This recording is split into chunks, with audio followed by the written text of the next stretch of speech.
You and James Warwick.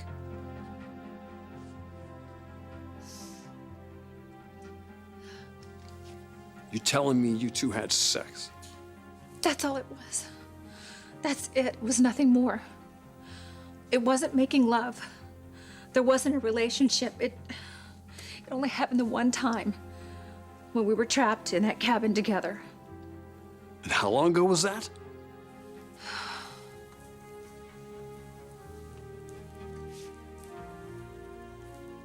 So why am I just hearing about this now? I want things back the way they were. The way they used to be. Do you remember? I guess I never really knew what we had or didn't have. It was the most precious thing in the world to me. You were my best friend. I could tell you anything in the world. You were the person I would tell it to. What happened to that Ridge now? I don't know why. I feel like I'm making the right impression for you all the time or something. We all have our own insecurities, don't we? Well, mine haven't been little. Brooke taking my place and then raising my children, and then feeling like the only reason we even got back together was out of a mistake because of a heart attack that didn't even happen. Rich, I feel like I've had to be the perfect wife, the perfect mother every day, or else I'd lose you. I felt so alone in this marriage. I know I felt alone partly because of what I held back about James and me. Get angry! Blame me! Go ahead! I can stand it! I can take whatever it takes to rebuild this marriage. Just tell me that's what you want to, Rich.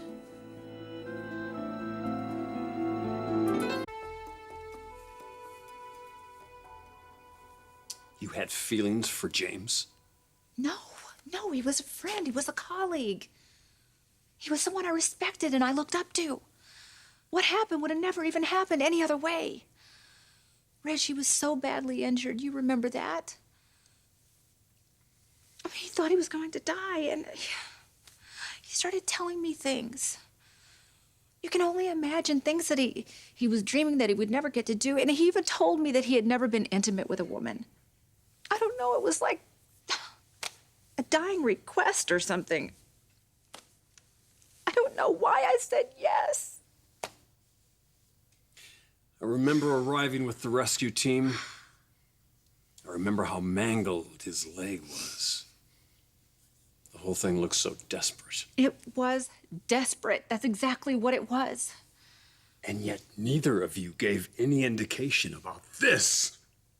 I don't know. I guess the prospect of dying and what it made us say and do, it's like, in a sense, when we got our life back, it canceled it out. Right. Right. Okay, right, what? What? If you want to ask me anything, ask me. I'll tell you everything.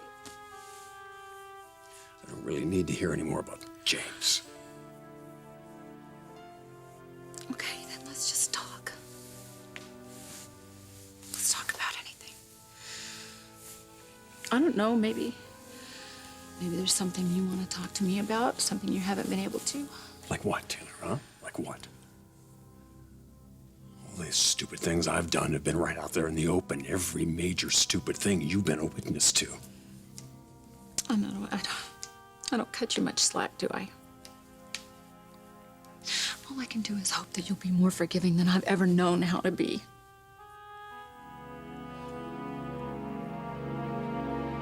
You're not saying anything. You never answered my question. Why am I just hearing about this now? Because I was afraid. Of what? Of losing you. Of losing me or something else? I don't understand. Taylor, when I look back at our history, of everything that I've ever done, it was all based on me seeing you as a certain kind of person. A certain kind of person that would just not do what you did. I tried to tell you. That was my first impulse, Ridge. I wrote you a letter. I left it out for you, but Stephanie intercepted it. All these years, and Mother knew too. I don't know. All I know is maybe she was trying to protect our marriage. I'm not going to stand here and make excuses for her. Why would she protect you and not me? Ridge. Is making it okay for you to have sex with another man? Is that protecting our relationship, our marriage? Is that how you feel? Like I got away with something? Well, didn't you? When I told you I still had feelings for Brooke, you were outraged. You made it seem like a character flaw in me. Did it ever once occur to you that maybe what you had done? I know. To think what I had done is worse. Taylor, I was never unfaithful. Did it occur to you? Did you think about it? I put it completely out of my mind. And then sometimes in the night it would come back to me, Ridge. I can't tell you what I've been living with. And the shame of it would just grip me like an electric shock or something. And I couldn't stand it. I thought I was going crazy and I have to put it out of my mind. Just forget about it and pretend like it didn't even happen. I'm not proud of it. Do you understand what you just told me? That you knew you've been condemning me all these years for something that was not nearly so bad. And all you can do is just want to put it out of your mind. Being fair. It was a fantasy to just think that you would stand there and listen quietly and then just forgive me. I know you need time. You've had years. True. I don't need years. I don't even need a day.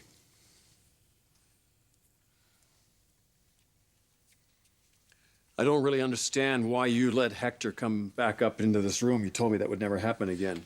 I told you, Ridge, I was feeling abandoned. It was the holidays and you weren't here. Well, why not do what I do? Why don't you just yell at me? I may be thick, but I get it eventually. You know, I'm not going to come unglued because you kissed some guy. Even some guy I dislike as much as him. You and Hector seem to have a lot in common, actually. He seems to think so. I don't see it.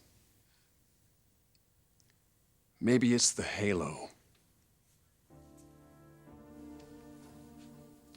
I'm glad you didn't leave me a letter this time about James. I remember very well what happened when we found you guys up there. You were half frozen, starved. Black blood all down James' side. Whatever happened between you two didn't seem like a beautiful sacrifice you were making for a good friend. It seemed repulsive. I don't know why you did what you did. You thought he was dying. Well,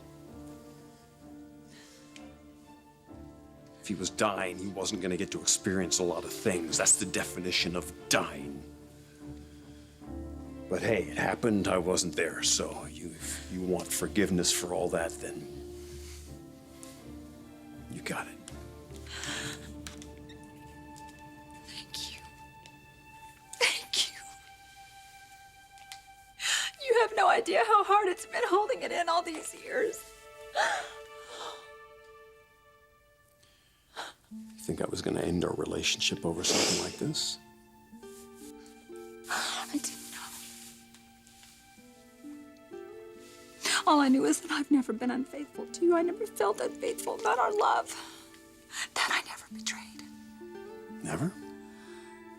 Not in that half hour with James, maybe, but what about all the years in between?